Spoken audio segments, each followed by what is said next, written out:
We understand that this position now is binding on front benches, not of course on back benches.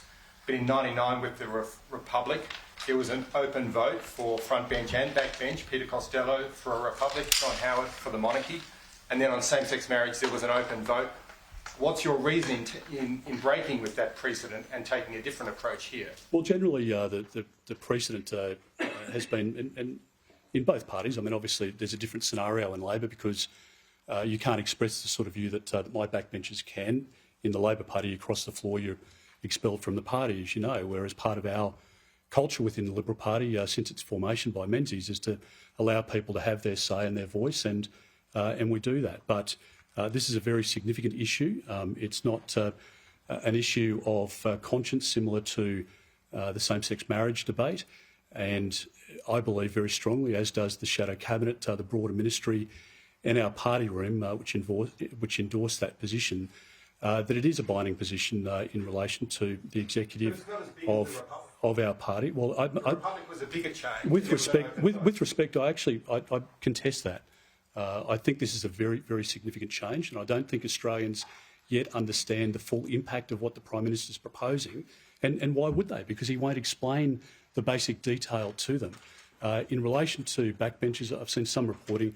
I said in the party room this morning, for those on the backbench, and I think my honest assessment after the contributions across the 3 meetings we've had this morning, there might be 3 or 4 people on the backbench who will want to advocate a yes position or campaign for and within our party, that's within the limits.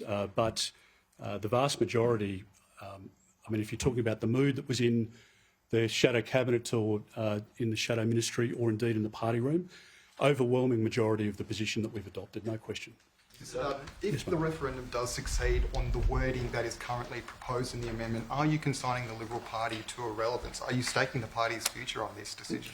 I think what we're saying to Australians is that we want to hear a better way for Indigenous Australians who are in the most dire of circumstances. I know it's hard enough to watch it on television when you see the footage that's coming out of Alice Springs and elsewhere at the moment. It is gut-wrenching when you're on the ground speaking to women, to mothers, to grandmothers, to aunties, to sisters, to little boys and girls about their experience. And we live a privileged life in our country, particularly those of us who live in capital cities. In regional areas at the moment, not all, as I point out, there are some communities where leadership is shown and there is incredible outcome in terms of the schooling programs, health outcomes, etc. But there are large swathes of Indigenous communities in our country that are not going to benefit under the Prime Minister's proposal. In fact, I think they're going to be left behind for another decade.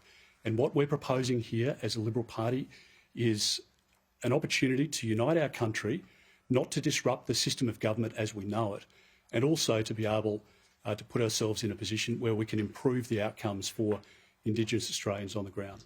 Mr. Dutton,